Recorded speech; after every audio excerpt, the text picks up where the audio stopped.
और प्रचंड आवाज से बोलिए भारत माता की, भारत माता की। मंच पर उपस्थित मेरे मित्र और उत्तर प्रदेश के उप मुख्यमंत्री भाई केशव प्रसाद मौर्य जी, आज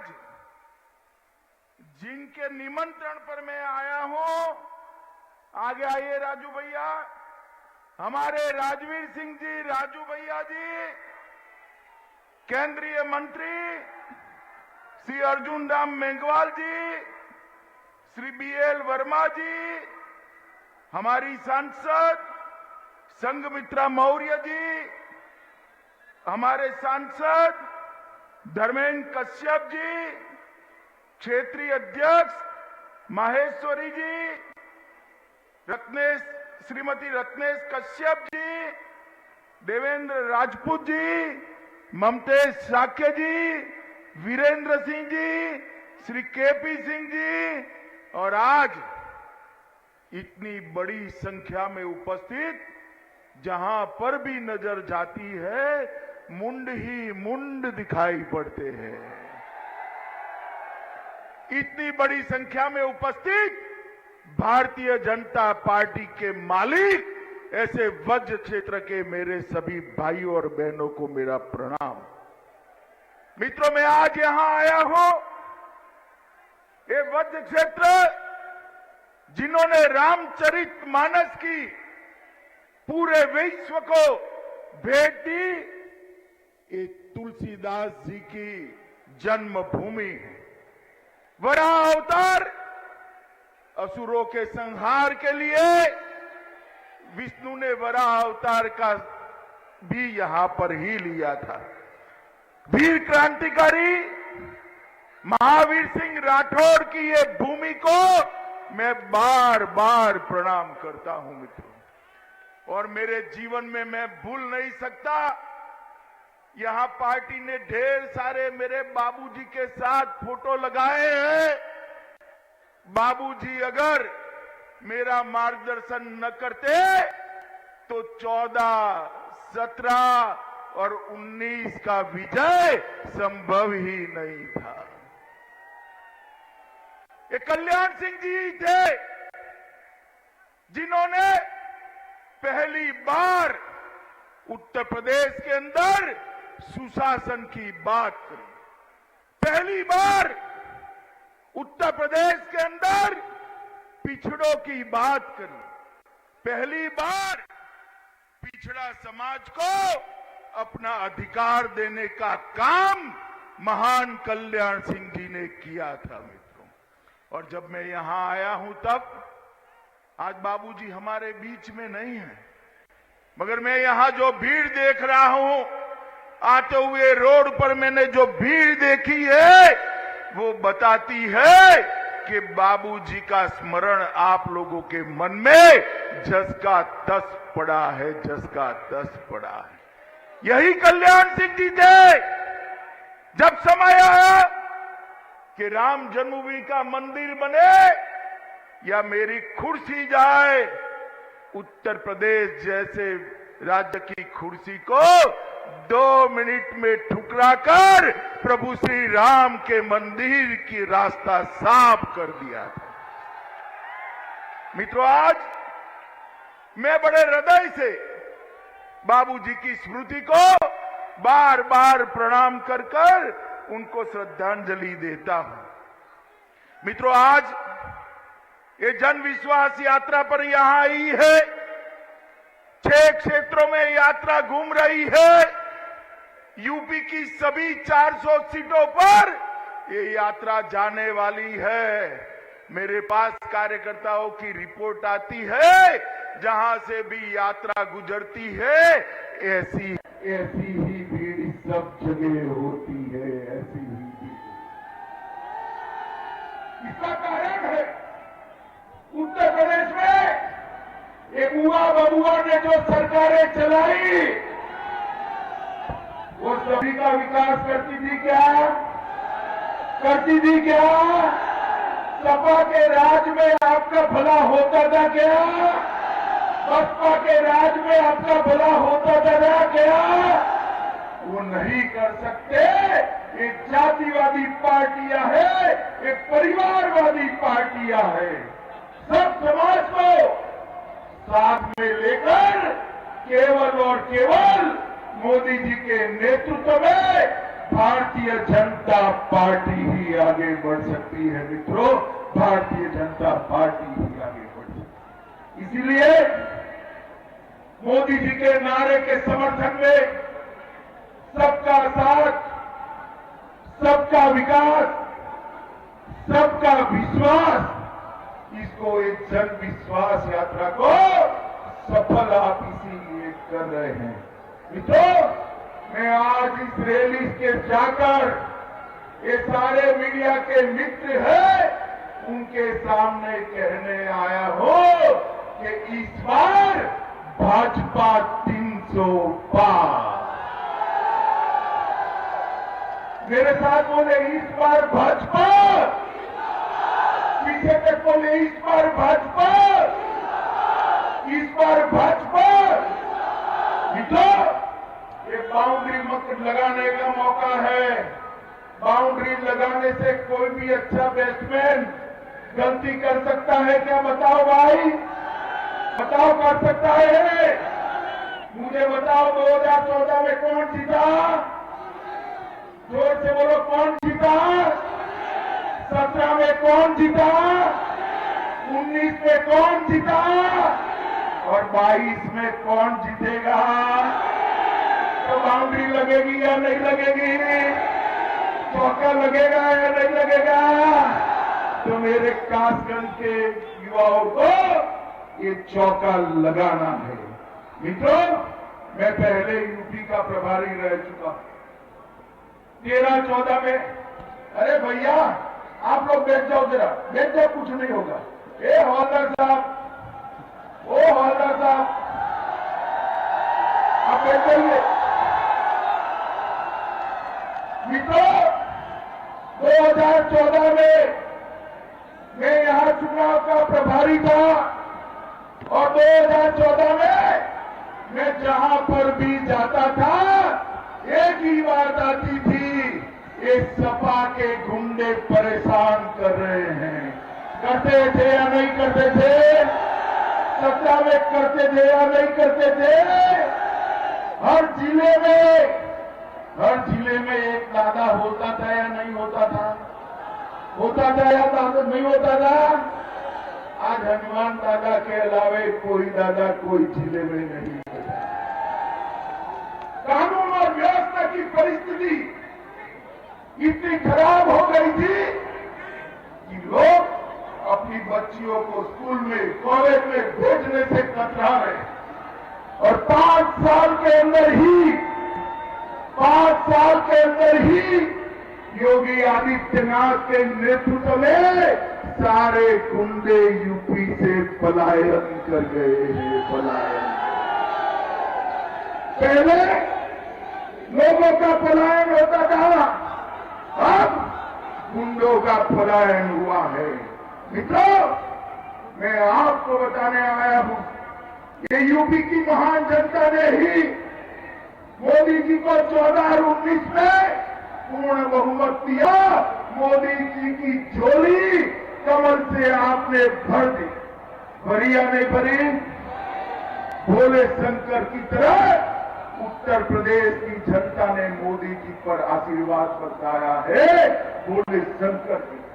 और इसका परिणाम देखिए, सालों से अयोध्या में प्रभु श्री राम का मंदिर बनता था। भाई बताओ, बनता था क्या? जो मांग करते थे उस पर डंडे बरसाए जाते थे या नहीं बरसाए? किसने चलाई? जोर से बोलो, किसने चलाई? और आज 2019 में आपने पूर्ण बहुमत दे दिया। मोदी जी ने श्री राम जन्मभूमि का शिलान्यास कर दिया। और देखते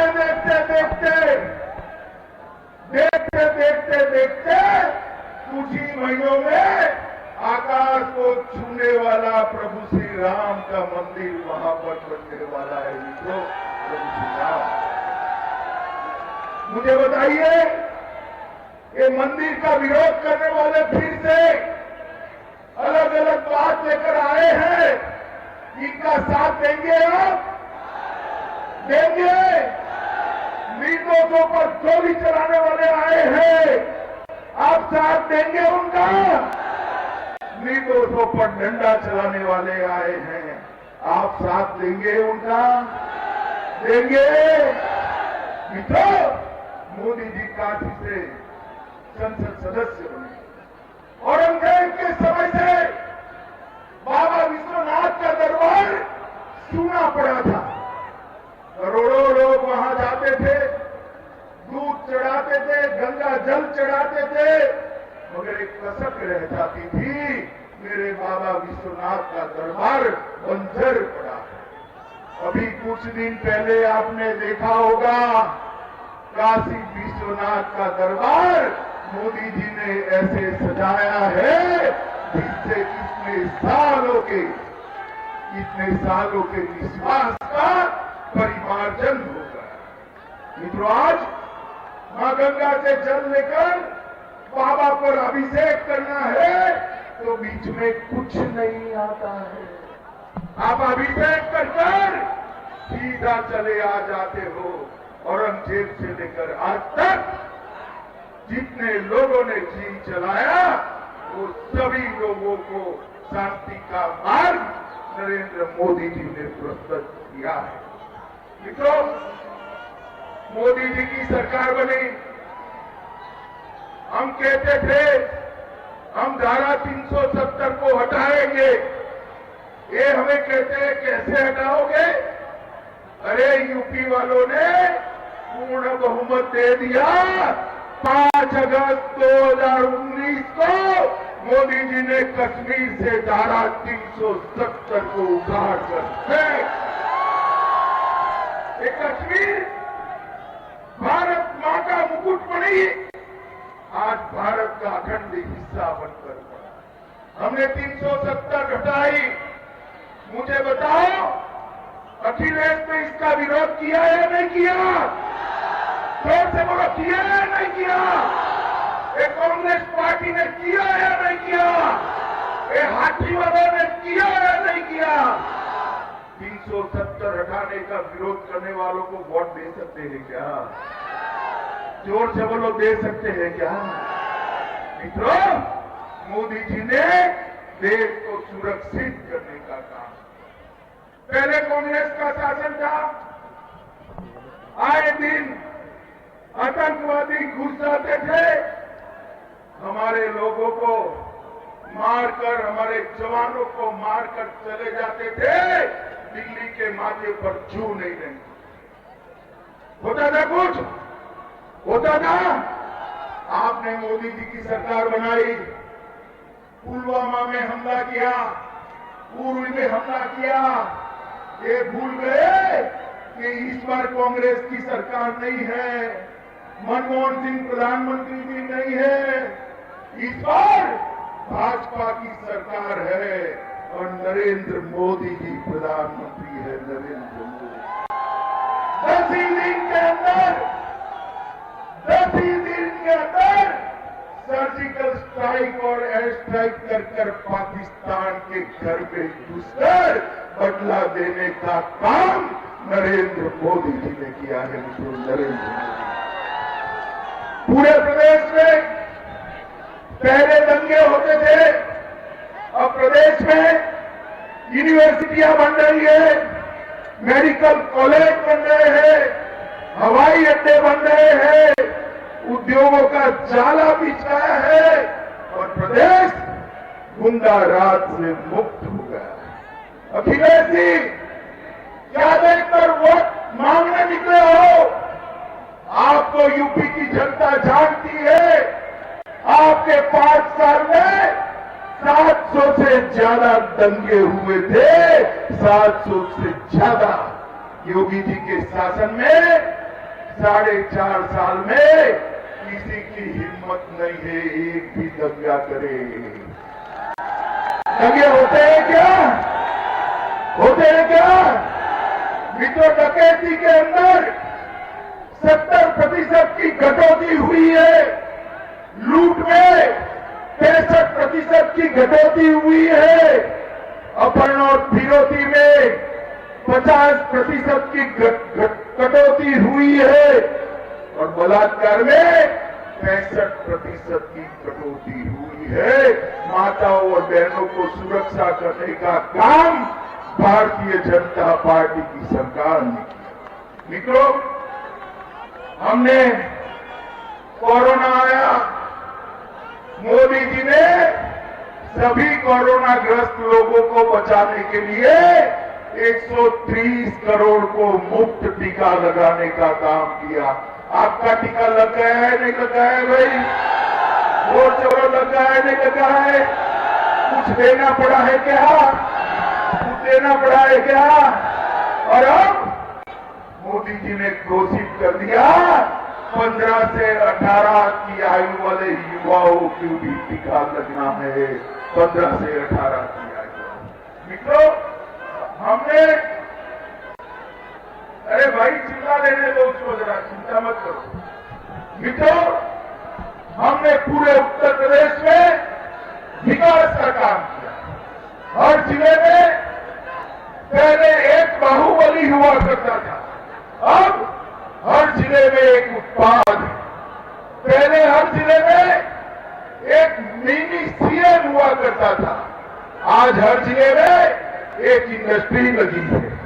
पहले हर जिले में एक स्कैम हुआ करता था, आज हर जिले में एक मेडिकल कॉलेज हुई है। मित्रों, 18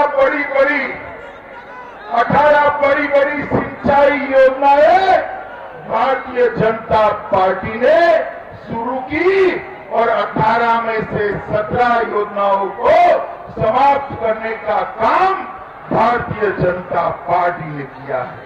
मित्रों, इन्होंने 70 साल में सिर्फ 2 एक्सप्रेसवे बनाए। कितने बनाए? जोर से बोलिए।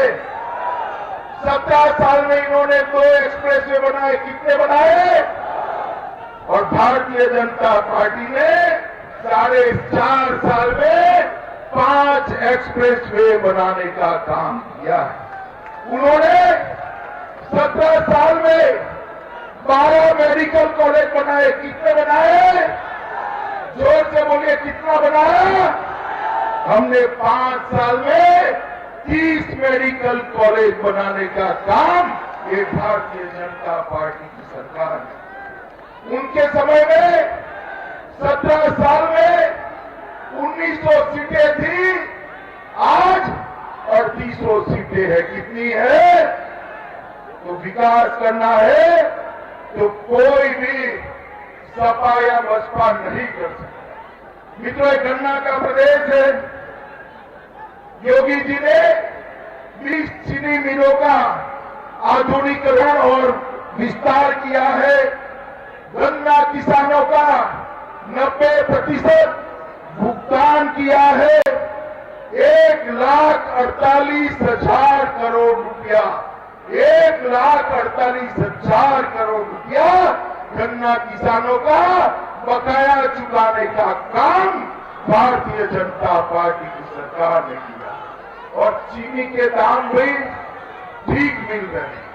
और गरीब कल्याण के लिए हर गरीब को घर, हर गरीब को बिजली, हर घर में शौचालय, हर घर में पीने का पानी और हर गरीब को 5 लाख तक की स्वास्थ्य की सारी सुविधाएं देने का काम ये भारतीय जनता पार्टी की योगी सरकार ने किया है। देश के प्रधानमंत्री नरेंद्र मोदी जी ने किया। मित्रों, अंत में मैं इतना ही कहना चाहता हूं, आज मैं कासगंज आया, बाबूजी हमारे बीच में नहीं रहे। बाबूजी की स्मृति है। मैं आपको पूछना चाहता हूं, कासगंज वालों, मुझे बताइए 2022 में किसकी सरकार बनेगी? जोर से बोलिए, किसकी सरकार बनेगी? सरकार तो बनेगी, मगर दमखम के साथ बननी चाहिए। बताइए मुझे, 2022 में भाजपा 300 पार करेगी क्या? जोर से बोले, 300 पार करेगी क्या? पूरे ब्रज क्षेत्र में सपा का चुपड़ा साफ करोगे क्या? बसपा का चुपड़ा साफ करोगे क्या? भाजपा को प्रचंड बहुमत से जिताओगे क्या? नरेंद्र मोदी जी के हाथ मजबूत करोगे क्या? फिर से एक बार योगी सरकार बनाओगे क्या?